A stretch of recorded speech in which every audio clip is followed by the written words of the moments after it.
Mintabasik Mamaletik. ¿Te has preguntado cómo se dice niño o niña en celtal? ¿Has escuchado esto en celtal? ¿Quieres aprender estos dos términos? Pues quédate en este video que aquí te enseñamos las traducciones en celtal. Niño en celtal le dicen kerem. Otra vez, al niño le dicen kerem. A la niña le dicen en celtal achish. Otra vez le dicen achish, niña. Bien, hoy aprendimos nuevos términos en celtal.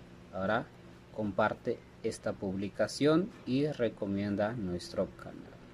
Tishavila Baik, vamos a seguir subiendo más términos en celtal, más palabras en celtal. No olvides